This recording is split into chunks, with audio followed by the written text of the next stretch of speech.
we're now back. Sorry we weren't here last week. Me and Dan were at PAX.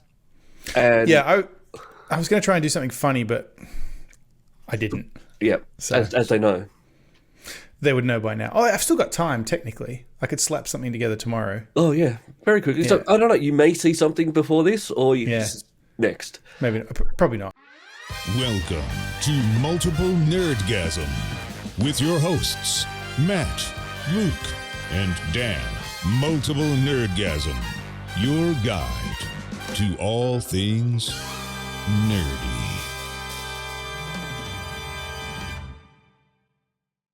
But I thought I was doing so well, but it appears I got the PAX pox. I am now not well. Incapacitated. Yeah. God Like the damn it. fluey, cold kind of? Yeah, Oh, boy. nose. Just incubated for a week, I think. Yeah. Not good because we're getting warm now. It's the worst to have a sort of cold flu when it's hot. Yeah. And if there's one thing I learned this week, it's that things are not taking as long to incubate. Oh, We'll get to that. I can't wait to hear this. I thought you were going to be upset. Oh, I am. Just not at what you thought I was going to be upset at. I can't wait to find out then. Do you want to not wait? We Let's can do just that. jump straight into that. You finally saw Alien Romulus. I did. I watched Alien Romulus. I don't know that I can talk about it without spoilers. So That's this all right, will be spin out. yeah. So we're going to talk Alien Romulus spoilers. Yeah, if you haven't seen it and you want to, skip ahead. I saw it. I did. I liked it. It's not that I didn't like it. It's just that the more I thought about it afterwards, I was like, hang on a minute. And then there were the most horrifying scene in the whole movie, and I don't know why they kept showing this, was fucking deep faking in Holm on. Why did they do that? Because I can't. they got in there. I saw there was an android, synthetic, dead on the floor, and I was like, that kind of looks like Ash. That's neat. That's a neat little nod. They'll probably just leave that for the... No. At one point, he jumps up, and I was like, oh, that looks pretty cool. It was just a quick flash, and it was him. Let's leave it at that. Nope. Well, they were sort of, to me, I know why they did. They were sort of showing that they were just the androids style that were around. They were mass made. It wasn't But like they didn't made them need all to individual. keep... That, I guess my problem with it was that the visual effects were very bad. And I feel like the movie would have been improved by just not showing it as much. I didn't mind it You that could have much. just I knew it was. You could have had him serve the same function and just pop on the radio every now and then. I knew it looked a bit weird, but it didn't bother me that much. I thought it looked really weird. But yeah, I was watching it in 4K. Yeah. Maybe that. Maybe that might have been it. I thought you would have been mad the second they said xenomorph. Well, that's interesting because it's not the word xenomorph I object to. It's the usage of the word. And it was used correctly in this movie. He says xenomorph X1 fucking whatever designation it is. And then from then on, he referred to it as the xenomorph, meaning the alien. Yes. Like, I have no problem with that. Yeah. The problem I have is when people think the alien's name is xenomorph. a xenomorph. No, that's a xenomorph is a generic word. Yes. Yeah. Yeah, okay. Yeah, no, the second they said that, I went, Matt's not going to be happy. No. I actually laughed when he said it because I was like, no, I'm actually fine with that. That's how it should be used, in my opinion. What did you think of it being the original Alien? I was okay with all that. I liked that. So things I liked. I really liked the addition of the cocoon to the life cycle. I thought that was really cool. We haven't seen that before. No. It was appropriately vagina looking. Giga would have been proud. Yeah, we sort of see that now that, just blasting them out into space doesn't kill them. No, they can cocoon themselves, which makes sense. They were in harsh conditions on LV-426 already, so that makes sense. I like that. Okay. This is one question I had, right? The opening of the movie, we see them retrieve that alien. Yep. From Alien, which I think people call Big Chad. I learned this week. Really? Is that his name? Hang on. Big Chad. No, not Big Chad. Big something else. What the Alien from Alien. Giga Chad? Big Chad? What's his name? He was Xenomorph? He's referred to Big as Chap. Big Chap. How the fuck did I get Big Chad? Big Chap. Is not an official name for the Xenomorph drone. It is a nickname used by the cast crew for the drone during the filming of the original movie. But people kept using it online. They kept saying Big Chap, and I'm like, why are they calling it Big Chap? Did they say that in Romulus? No. Yeah. I'm surprised I didn't know that, to be honest. Yeah, that's the first time I've ever heard of it, and that's, surprising. So, we see them retrieve Big Chap.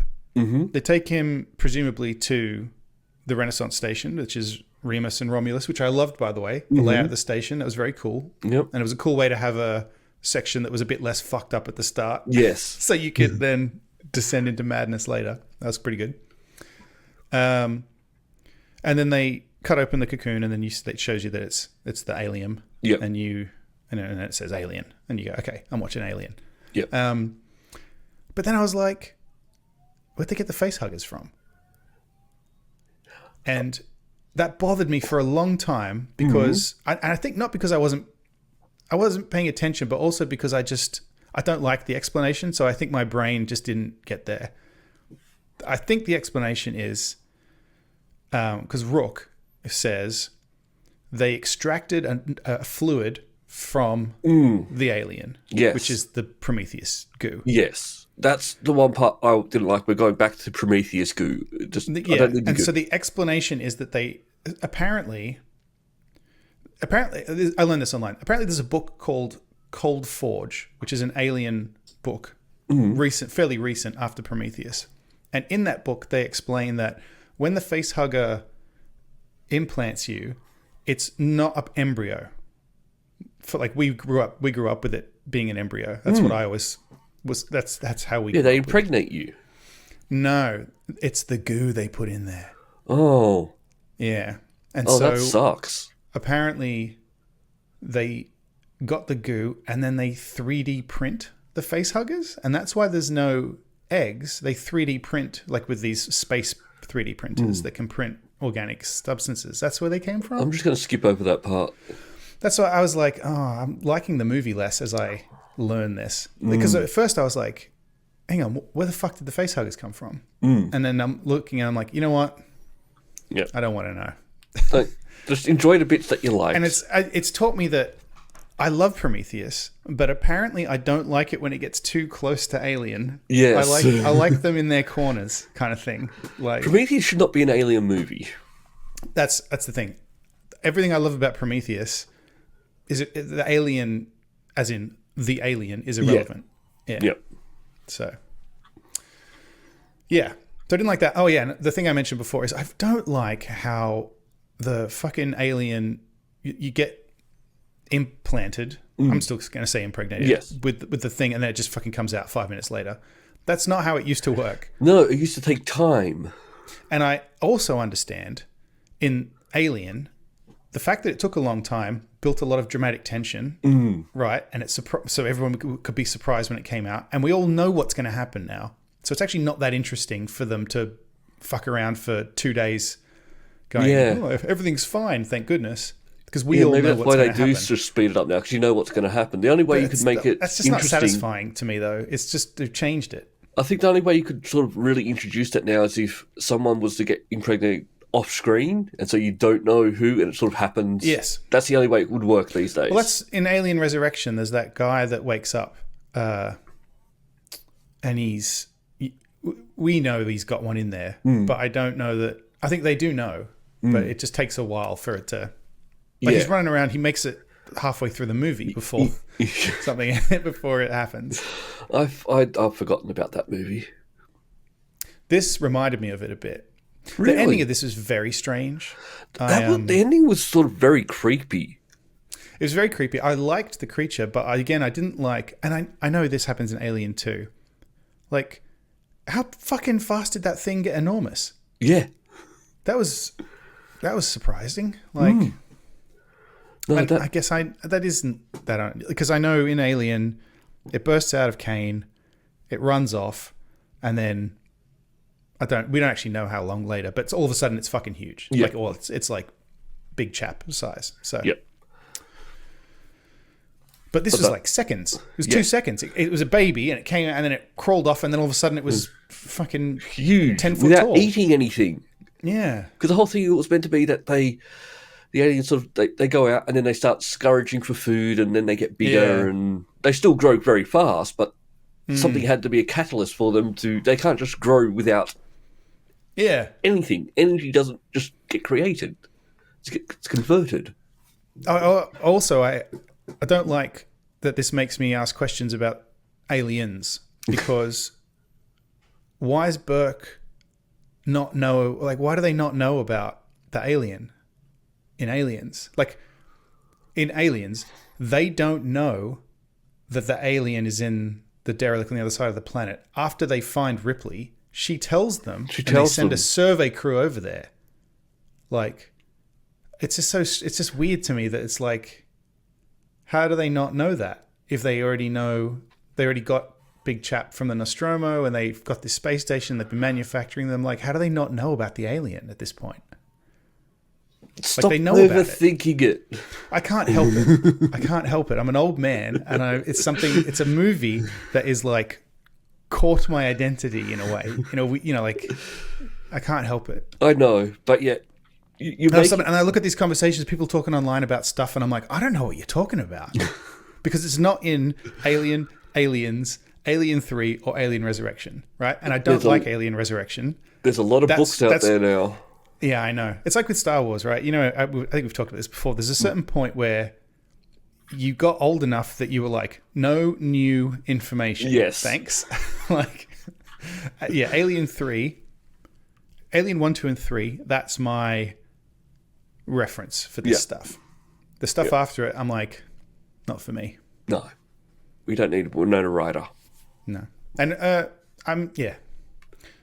So anyway, Alien Romulus, I really enjoyed the first half of it, especially the stuff at the start on the planet. I was like, oh, this is great.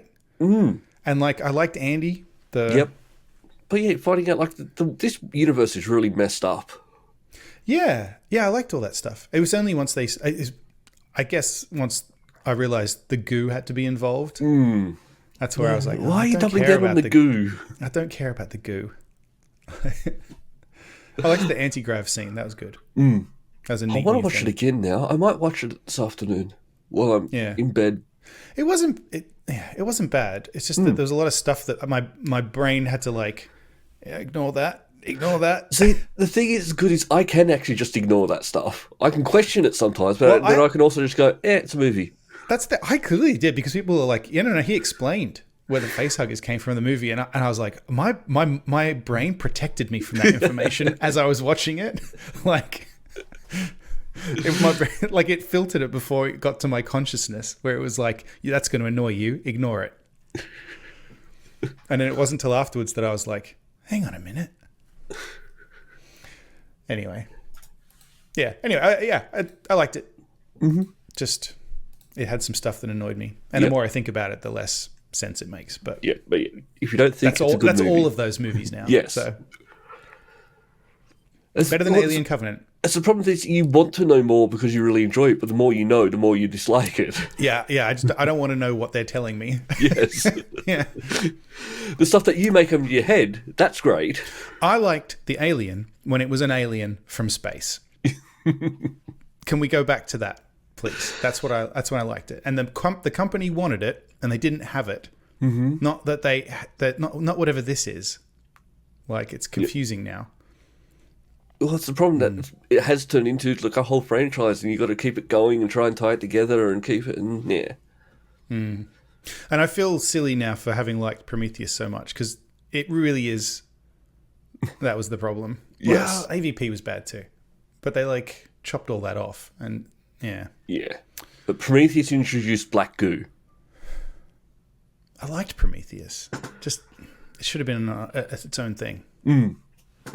And it's really still, the problem. If they didn't throw the alien in at the end, it still could have been. And it wasn't actually the alien at the end. No. It was kind of like something else. Yeah. So even then my brain was like, no, it's okay. It was Alien Covenant where I was like, no, No. No, forget it. I'm done. Now, Makes you have no been sense. watching something else this week, and I want to talk to you about it because I'm scared. Okay. I think you need an intervention. Oh, I know what this is. You've been watching I Ancient Apocalypse Season 2, and I want to read something that was in the chat. That's not all that I've been watching this week. I've been watching Graham Hancock on various shows because he's promoting the new season. You're I've starting just to been- question things, and it's... the things that you No, don't this need to happens. question. Like what? Like what? What did I question? Oh, it was the fact that like humans have been around for so many years, but really civilization's only been around for 6,000. Like, what were we doing the rest of the time? Yeah. Well, electricity's only been around for 200. Like, there's a catalyst, so things just go very know. quickly. But there's It's just- periods of nothing. 300,000 years is a long time. When he, like I said, when he said it, I was like, it's a good question. Like, why didn't it happen earlier? And then, I mean, since then I look, okay, so what Luke's talking about is, in an interview recently, Graham Hancock said, he put up a chart and he said, we know that modern man, as in Homo sapiens, first showed up around 300,000 years ago. We also know, they spread out everywhere. Yeah. And then 6,000 years ago-ish, all the civilizations we know about around the world, there's like 6 or 7 major ones that we know about. Around the same time, they all began. Yeah. And that is interesting. Like, in isolation, that information is like, Yes. yeah, because then he's like, what were we doing before that? Why was it not more spread out? Why didn't some develop it, 100,000 years earlier? What was the thing? And then I was like, yeah, okay, good question. But then I looked into it. Yes. After I sent that message. Yes. And the Thank answer you. is, well, first of all, shortly before 6,000 years ago, like before that happened, there was a fucking ice age. And like the Earth was barely inhabitable for long periods of time. And then apparently the answer, according to most scientists, is population density mixed with changing climate, scarcity of food necessitated working together to farm. People found agriculture, and the reason that everybody around the world did it is because they all had to, otherwise they would have fucking died. They just got to a point where the population got so big, you can't just live off hunting and gathering. Yeah, and I guess that makes sense too. But also, When you were what if questioning- it was Atlantis, Luke? What if it was Atlantis? Well, where's all that stuff? Well, I learned in Ancient Apocalypse Season 2, the answer is, it's in South America, Luke. What's it doing there? Well, we don't get that far. No, so these are the things. I still need to fact check a lot of this. What I like about I'm very interested in this stuff, and I like. Do you know Flint Dibble, the guy who debated Graham Hancock on Joe Rogan? Flint Dibble is a really funny, interesting guy, but he's very dry on his YouTube channel. Like for me, he's because he's an archaeologist and he's interested in actual facts and stuff like that. So when you watch him, he's on a Zoom call. It's like this. He's just talking to some scientist, and occasionally they'll pop a slide up or anything, or something like that, and he gives you information. Graham Hancock is on Netflix, and when he shows up at fucking Chichen Itza or somewhere, there's like fucking music and the camera's spinning around, and he's standing there looking at fucking carvings and stuff, and he's like, what if these ancient civilizations knew about Venus? And you're like, yeah, that's... I mean, it's more convincing, isn't it? It's scary that people think this is true. Well, he's walked it back. He's walked it back a lot in this. His main, as far as I can tell, his main thesis in this is, in a lot of the South American cultures, like for example, the Inca built a lot of stuff, and their style, allegedly, I haven't fact checked any of this stuff. Allegedly, their style of building was very like square brick and blah blah blah blah. But a lot of their stuff is built on these megalithic structures that are carved stone blocks, similar to what we see in other civilizations around the world. And so his theory is They didn't make that. They found that, and then they built on it. So who did build it? That's his theory. Not that just at the time, it's just the easiest stuff to do. People just... I mean, it certainly wasn't easy. No. There's no question of that. And then like, he talks to these experts who I know he cherry picks his experts. But they say, we actually don't know how they did it. Look, I can actually understand, because when I was looking into Flat Earth, even though I know it's not true, when you start just only hearing from that community, you start to question, like, hold on, that's right, that is a bit weird. And to be clear, I'm not actually questioning. I find the show very entertaining. He is very well spoken, he's very interesting, and it's very well done. It's dramatic, and it's entertaining. And I think I said in the chat too, I fucking laugh out loud sometimes because he's an old man. Yeah. Right. And so they'll do these dramatic shots where he's just kind of standing there looking like an old man, but the camera's like whipping around him like Matrix style in like there's a shot in this of these like Amazonian warriors running through the jungle, and then it like slowly pans over and Graham Hancock's just standing there looking old in his leather jacket, and it's like, maybe I should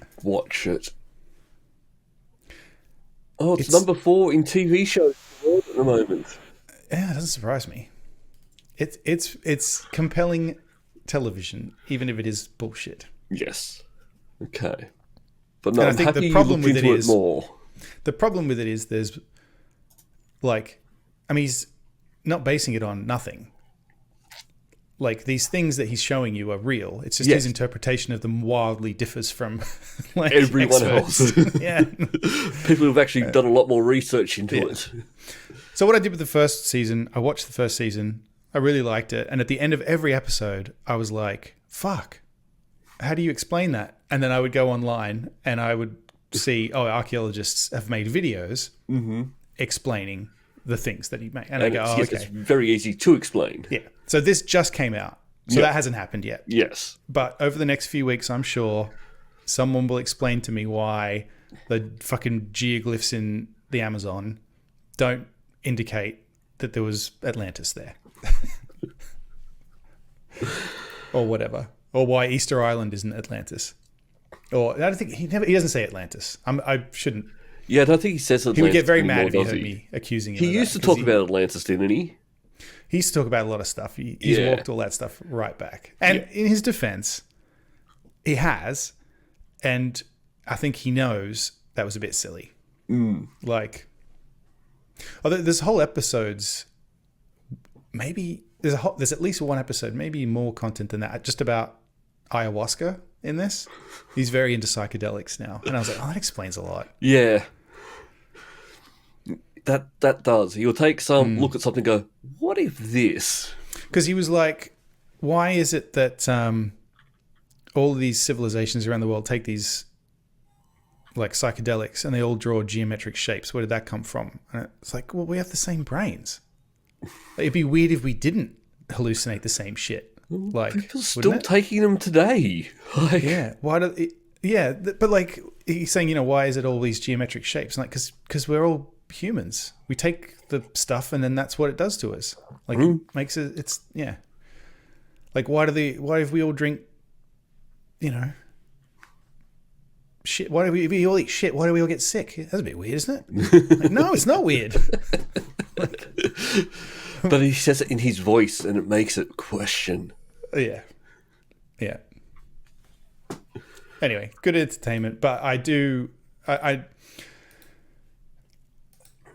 seen the argument that I think people go too far with the weird arguments. He's been accused of like, they're not calling him racist or anything, but they're saying the stuff he's talking about, a lot of the sources are racist, and it's like, well, I mean, he's clearly not saying this was like a white race of people that, like, he's saying they're from South America. Like, these are clearly not, like, he's not claiming that this is, white people teaching the natives how to do stuff. But he's just claiming it's not what he's saying at all. But he's also going like, these people weren't smart enough to come up with them themselves. And not even that. He's just saying, like, now he's saying, I'm not saying he hasn't said stuff before. I'm sure he probably may have. And like I say, he's walked a lot of stuff back. All he's saying now is he thinks the fact that there's so many similarities, he thinks it's not enough to say that we're all humans and we want to do the same shit.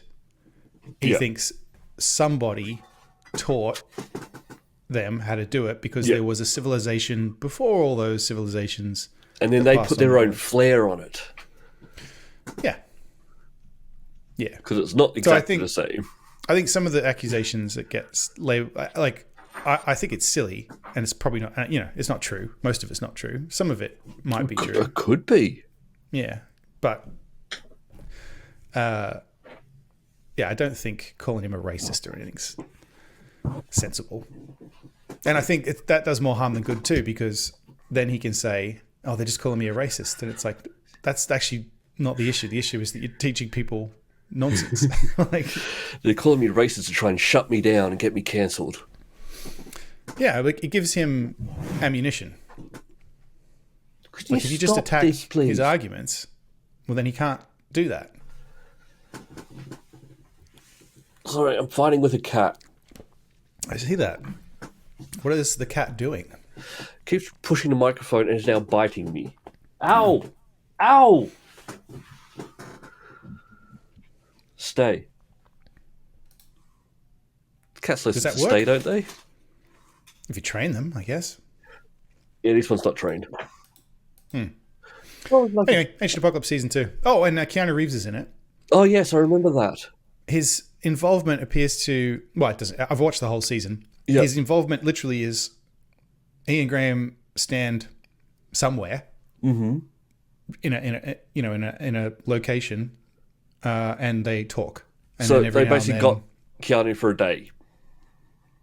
If that. Yeah. Like an hour. Yeah, it's just them having a chat. And then it's him saying stuff like, yeah, I've always thought there was more to the story than we were told. And then Graham's like, there is. And then it'll cut to something else. And it's, yeah. Okay. I mean, he got a paycheck, is what I'm saying. Yeah. I just still don't believe that he did it. Because I don't know, that just sort of gives it more validity, which is... That's what he's there for, clearly. Like Keanu... There is no reason for Keanu Reeves to be in this other than to say Keanu Reeves is in this. So it must be true. Yep. You like Keanu Reeves? There he is. Yep. He's nodding. Graham Hancock's telling him this stuff, and he's nodding. So it looks like he's agreeing. And he'd know. Anyway, that's what I've been doing this week. Oh, I've been doing one other thing, but what have you been doing? I've been talking a lot. No, I'm enjoying this. Remember, I'm dying. Sure, but I feel horrible. I went to PAX. We have to talk about PAX. I went to PAX. No, I've got stuff to talk about. I'll be ready for the next week. But no, PAX was great. It was Dan's first time at the Australian PAX. Yes. And he realised you want to wait? Maybe we could wait till he's here to do a full deep dive. I was thinking. Yeah. All right. It was his first time there. Again, not forgot to do panels again because I always get caught up. Oh yeah. In tournaments and playing games, and there is a bit of controversy this year that I'll talk about this week. Is there? Someone got a lifetime ban from playing tournaments at PAX and maybe being banned from PAX. Why? Because they were cheating at Ticket to Ride tournament. We don't know this person? We don't know this person. Okay, good.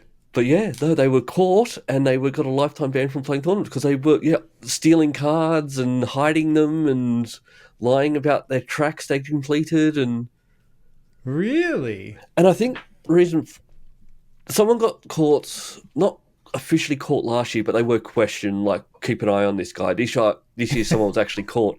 This year they actually had prizes for winning tournaments. Right. So, like... Not just a ribbon or a Not just a ribbon. You still got your medal. But King of Tokyo, here's the monster box of King of Tokyo. Oh, okay. Like decent prizes. So I don't know if that had something to do with it, but people have been known to try and cheat in the past. But yeah, that was just a little bit of goss that happened on the last day. Is it you that got... It's not me. Okay, just checking. I would never cheat. I'm happy with my record of losing most tournaments at PAX. Did you win anything? Did you win any tournaments? No, I got to the final quite a few times. Oh yeah? It actually was quite nice. The last final we're in, because I meet these people there every year. Like, don't know their names. We just see each other. We play tournaments. We chat. We catch up, and then we won't see them again for another year. They'd won a tournament the day before. They know your name. Yes, I'm terrible with names. They won the day before. They'd won a tournament, so they got the prize. So Hannah came second. They went, here, you can have the King of Tokyo monster box. Nice. I got an expansion from King of Tokyo because they'd already won that copy. So it was quite nice that, like, these people, we just, like, hey, we've already won, so you can have this. So it wasn't our... Yeah. So that was quite a nice thing. See, we don't cheat. We share the prizes. Right. But no, it's done for another year. We did go see one panel, which we weren't going to go see, but we just ended up seeing it. It was quite interesting, which we'll talk about next week. Okay. But the thing I love is also seeing games change over time, because there's a lot of indie games there, and you'll see them come out and they'll show it, and then they'll disappear for a year, come back the next year, and the game is completely reworked, and no, that was nice to see. So I'll have more to talk about next week with Dan. He's here, so he can talk for himself. All right. Very good. Oh, yeah, he's not here. Dan's not here, by the way. Oh, yeah, in case you didn't notice. Yeah. Luke's cat is also filling in the role. Yes. I can't talk. Yeah. I played an indie game this week. I started and finished a game in less than a week. Wow. It's a short game. Yeah. But I played The Excavation of Hobbs Barrow. This is an indie point-and-click adventure game, and it's excellent. And I highly recommend, if you like that kind of game, you should check it out. It's in the style of, like, the old...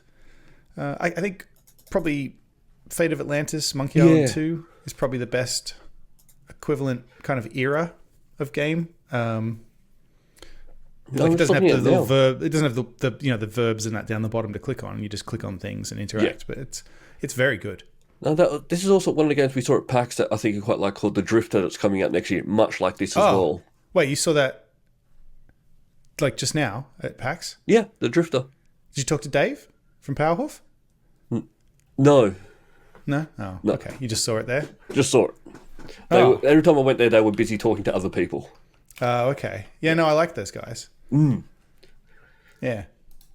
But yeah, no, that's what we'll be talking about next week. But no, so... Because, I'm just looking at the page on Steam, and everything's very positive. For Excavation of Hobbs Barrow? Hobbs, yeah. Yep. Yeah, it's great. You play as a Thomasina. She's like a archaeologist who gets a letter. She's writing a book about all the barrows in England. It's ancient burial mounds, in case you're not familiar, listeners, and Luke. And she's writing a book about ancient barrows, and she gets a letter from someone called Leonard Shoulder, who says, there's a very interesting barrow here in, I forget the name of the town. Hobbs. Not Hobbs. It's called Hobbs Barrow. But come here, and I'll show you this barrow. I think you'll find it very interesting. So they agree to meet up. She goes there, and things happen. Things happen. Is it a long game? No. I guess not if you finished it. I think it's probably just that nice...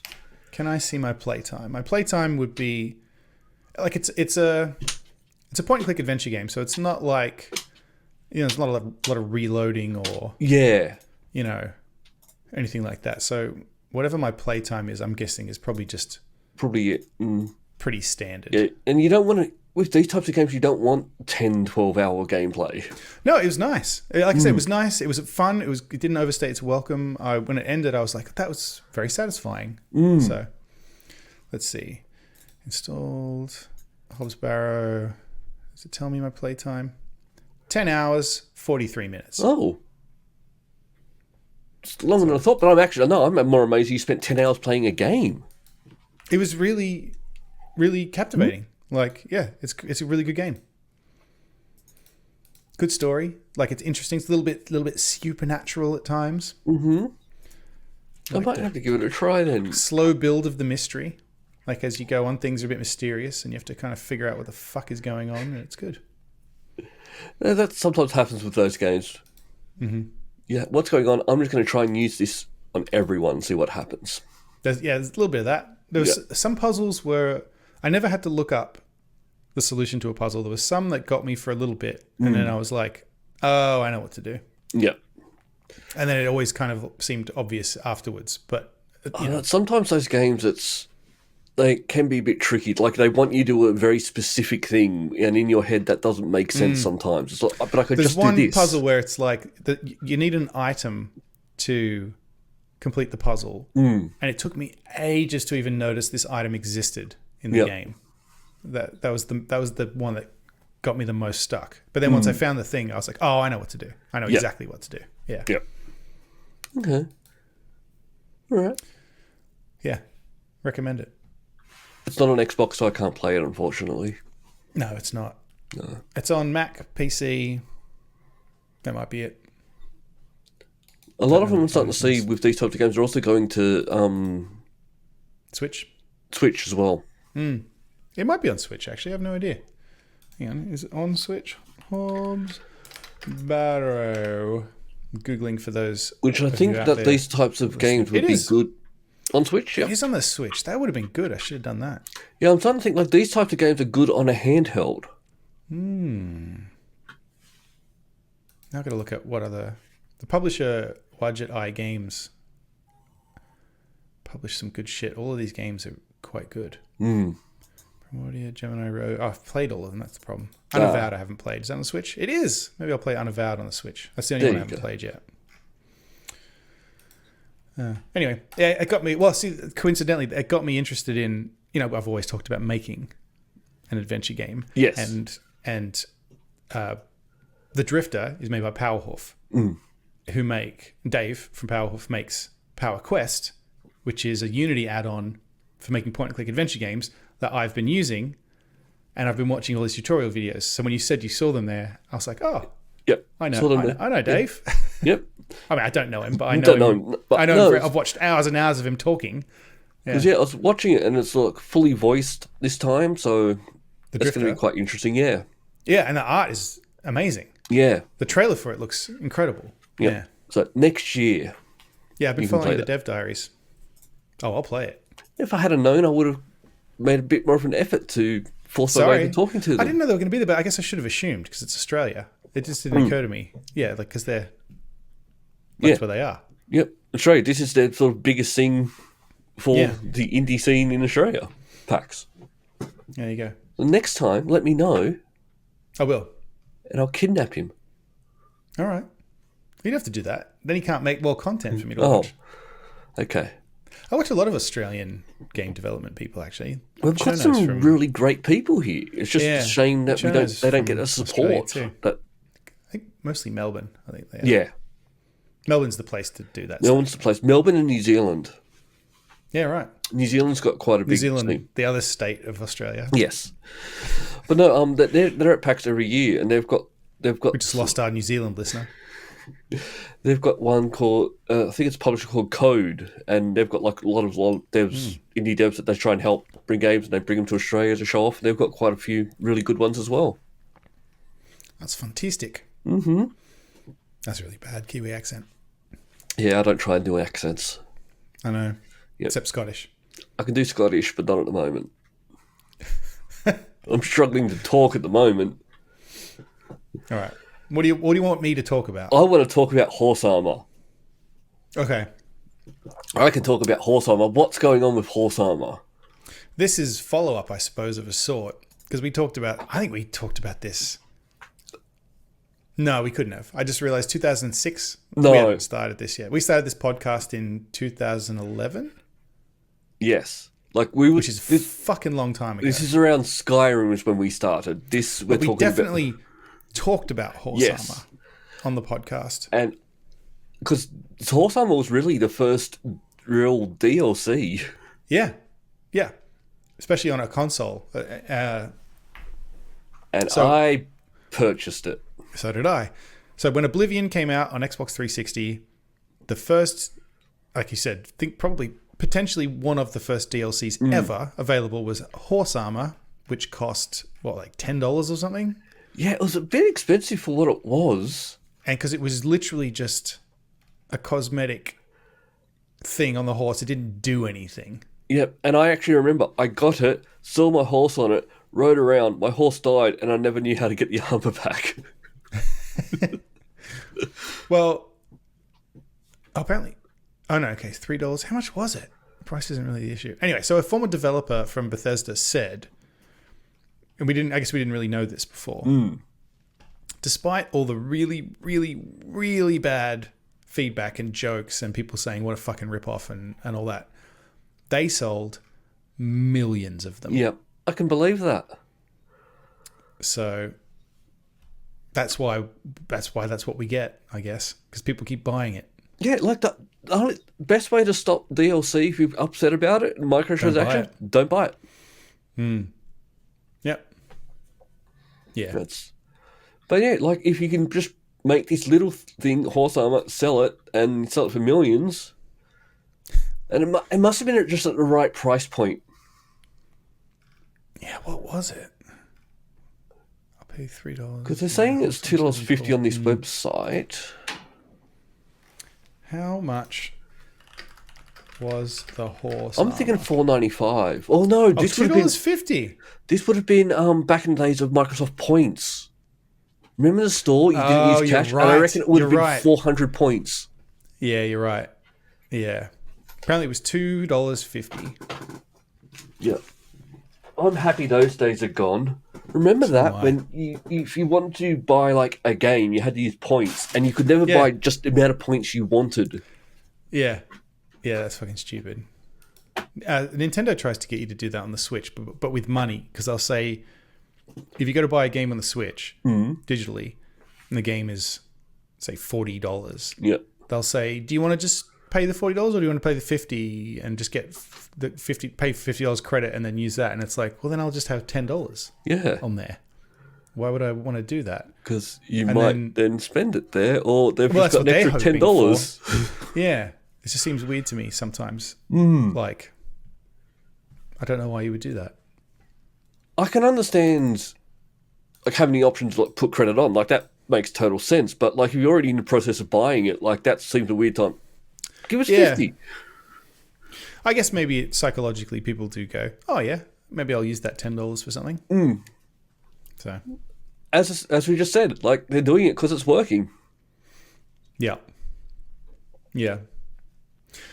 Speaking of game money and whatnot, I found this article very interesting, and I'd like to talk about it. We've talked before, actually, I think we've definitely talked about this at length, and I think we had articles on the website about it, just about when Multiple Nerdgasm wrote articles.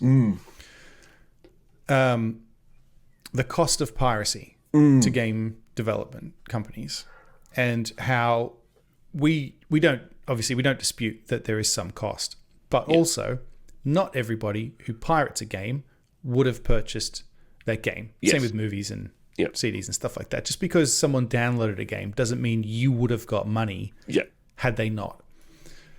And so I thought this was interesting because at first I thought they were just like trying to calculate the lost money based on downloads. That's not what this is. This study looked at, there's this particular type of copy protection for video games made by Denuvo. Yes, I'm aware of it. So what they did is they looked at like data on when a game comes out, how many copies does it sell, and then versus at what point does the crack for the copy protection come out. And then they look at sales before the copy protection comes out, sales after, and in some cases, sometimes it's like 12 weeks before the copy protection gets cracked. So are they saying like it's a trend? Because games will always sell most at the start and then will start to drop. So when the crack comes out, is there a big drop or is it just continue? So there's like a chart here that says like, basically it looks like it's maybe 20%. Maybe it looks like it's about 20%. Like on average, like you look at this chart down the bottom, comparison of weekly revenue lost by week cracked. And again, this is very speculative. Like this is not definitive in any way, but this is an interesting way of doing it. So if you look, if on this chart, if the crack came out the same day the game came out, they can expect to lose slightly over 20%. Yep. Because people just will not. Well, not people. 22% of people won't pay for it that would have, and then the chart goes from there. No, that's actually quite interesting. Yeah, I think it's definitely but more accurate than just whatever they would. In Australia, they used to come out and piracy very hard, and movie industries going like, we're losing all this money, but then every year they go, we've made record profits. Yeah. Like, that doesn't work. With, I know we've talked about this before too, but DVDs and movie piracy and stuff like that, they complain about movie piracy, but the DVDs didn't exist when we were kids. No. Movies were on VHS tapes, and nobody bought movies on VHS tape. Well, not nobody, but like they were expensive. Most people did not buy movies on VHS tapes. Like, this is a whole new revenue stream. You record like movies off the television.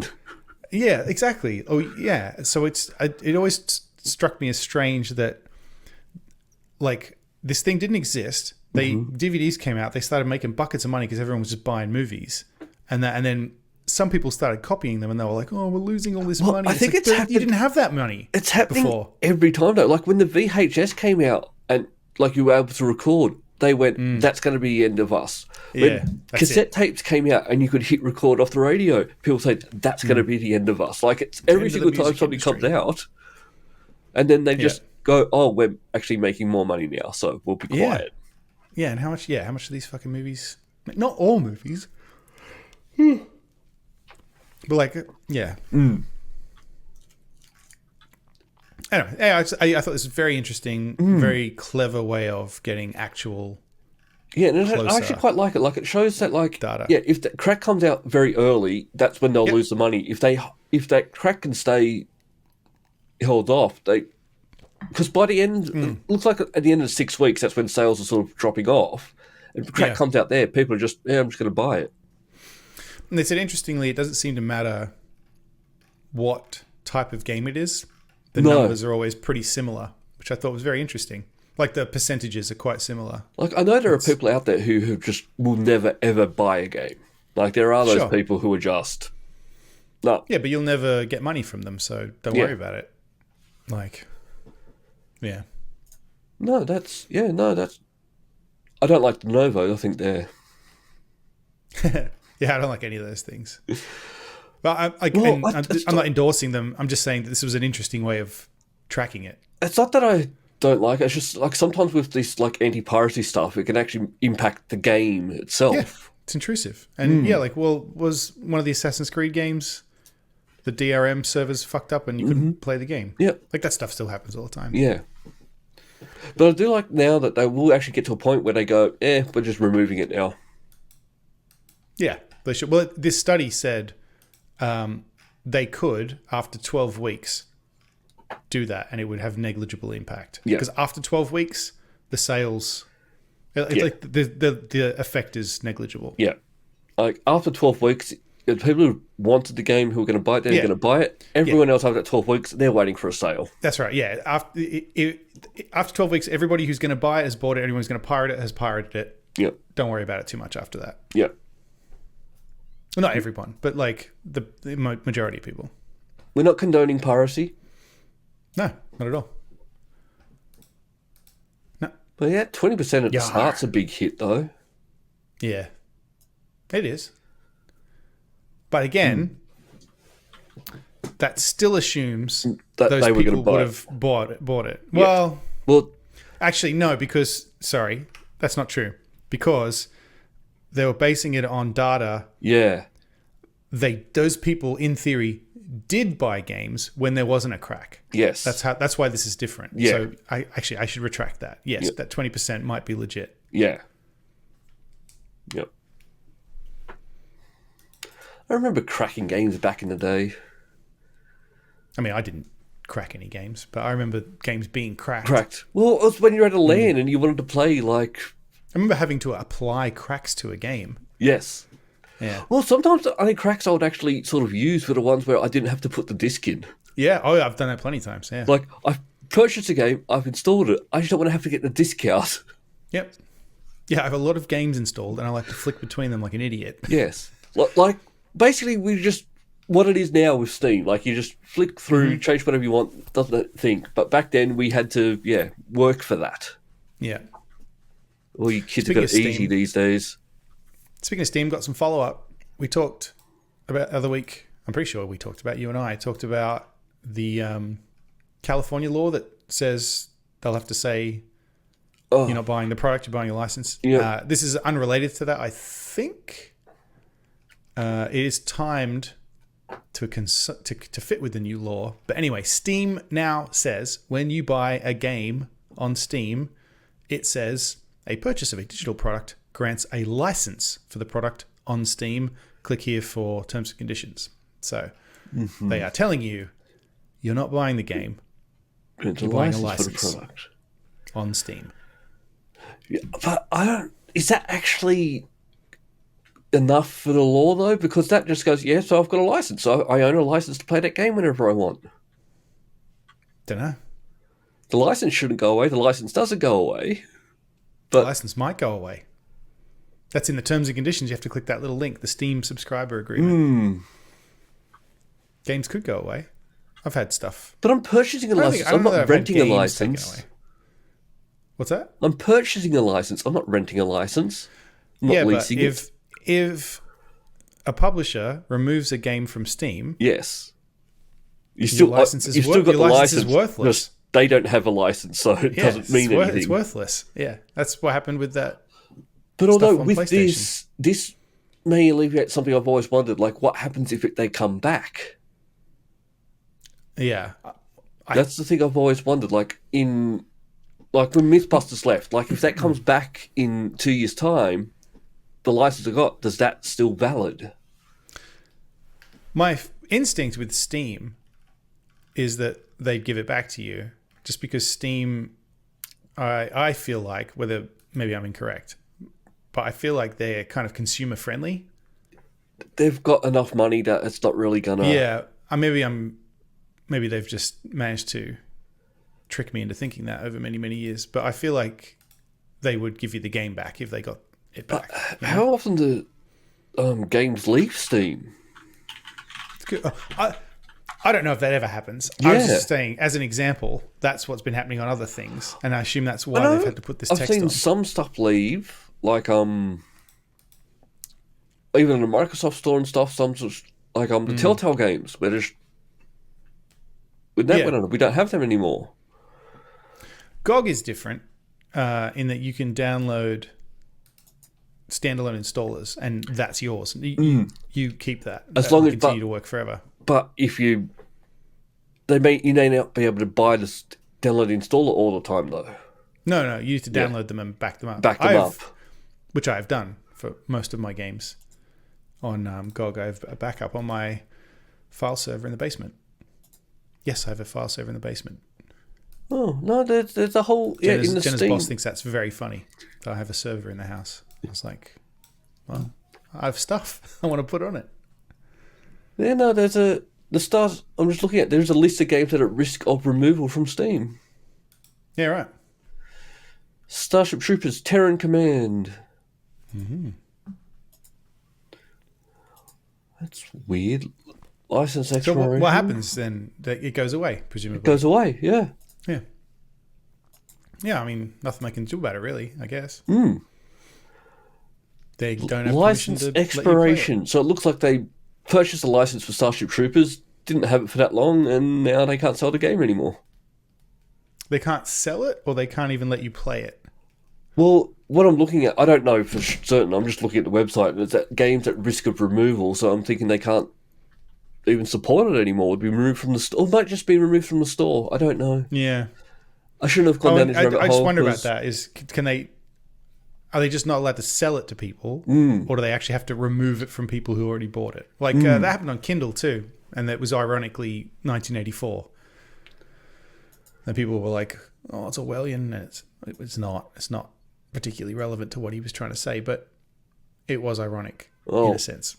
I'm not actually going to follow this anymore because it's got games at risk of removal, and it's got like the Lego Star Wars games and stuff, and so this is just someone's personal list.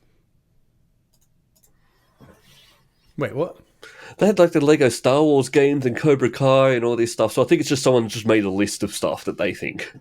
Oh, they think might be removed. Okay. Maybe they are at risk. Maybe. Well, even with Alan Wake, you can't buy the original version of that anymore. No, because of the music. Yeah. Bastards. I think I still own the original copy somewhere, but if I was to re-download it, it'd be the updated music. Yeah, I've got it on disc somewhere. On Xbox 360. Yep. It's down there somewhere in a binder. I'll put all my 360 discs in a binder when we moved. That's a good way of doing it. Instead of lugging around all the cases. Yeah, I've recycled them. Yeah. All right. Tell me about your new sex doll. Well, I'd love to. It was very expensive. As you all know, I'm a fan of Baldur's Gate 3. Mm-hmm. And I just really wanted to buy an Astarion sex doll for $20,000. Yep, don't blame you. And now I'm famous on the internet. The one thing I just saw on there, which I'm a bit amazed about, when I saw the link to this, I'm thinking sex doll, so I'm thinking, yep, it's going to be a female. No, it's a male sex doll. Yeah, it's Astarion. Yeah. The vampire. Sorry, spoilers. The vampire. You find out within the first 10 minutes. The vampire elf, Astarion. Yeah. So somebody bought it, and then apparently from the post, they said they ordered it, and when it arrived, the company had made changes to the face, so it didn't look like Astarion anymore or something. And then they said they can't complain.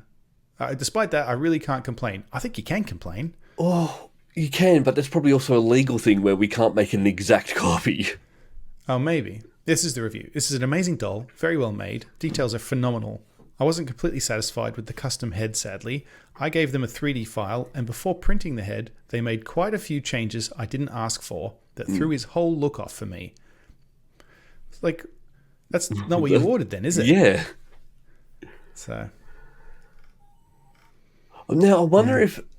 Because I know with a lot of these sex dolls and things like that, the first one is the expensive one, and then when they resell it on, they become cheaper as they go. Because they have to make like a custom... I remember we discussed on the podcast ages ago, there was someone got a custom foot made. Oh, yeah. Okay. And getting the custom mold, getting that first one made was quite expensive, but then when they were making more, they could sell them at a cheaper one because you're not doing the whole creating from scratch thing. Okay, so what you're saying is that I could get one of these for cheaper than 20 grand now. Yes, because they've already got the mold there. But you're going to have to live with the messed up face. Can I get it? I think I prefer a Shadow Heart one, just quietly. I know that's not going to surprise literally anybody. Nope. But... well, you've got a spare 20,000 lying around. All right. I'm going to regret this. Shadow Heart sex doll. I'm sure there is one. There has to be. I mean, it's not showing up. Oh, so maybe you do have to pay that 20,000 to get the first one made. On AliExpress, I can get Shadow Heart's underwear from the game. Okay. I mean, I don't think I'd look very good in it, but anyway. Well, before I go off and die, we should probably look at ending this podcast and going off and doing the after party. What's the after party, Luke? The after party is where we're going to continue to talk for a little bit longer. We normally at least like 10 to 15 minutes. Sometimes we've done another hour. Not going to be an hour this week. The after party has been longer than the main show before. Yes, a few times. Yeah. But we've got some stuff to talk about this week. Mm-hmm. We've got a candidate for Geek of the Week. We do. Mm-hmm. So Geek of the Week, for those who don't know, is when a celebrity dies, Luke decides if they get to be Geek of the Week or not. Still don't know how that came about, but that's... It's organically where it ended up. There's a lot of rules to it these days as well. Yeah. Yeah, but that's your prerogative. Yep. If you want to get the after party, if you want to join us, head to patreon.com/multiple-nerdgasm. For $1 a month, you can join and get updates and get the show early every week. You get the video and the audio version in your inbox. And for $5 a month, you get the after party as well. And you get access to all the back catalogue of all that stuff when you sign up. You don't just get it from when you start. Yeah. You pay $5 and you get everything that is available. Everything we've done in the past, and you get all the future ones as well. Yep. So it's, at this point, it's a lot of content. Yes. if you want it. So, hundreds and hundreds of hours. Yeah. So it's not a bad deal if you like listening to us. Yep. So head to patreon.com/multiple-nerdgasm or head to multiple-nerdgasm.com, and there's a link that says support us on Patreon, and then you can get there from that as well. Excellent. And we'll see you there. Yes. That's all for this week. Thank you for listening, and we hope you enjoyed the show. If you enjoyed it, then please subscribe in iTunes to receive episodes automatically. We'll see you next time.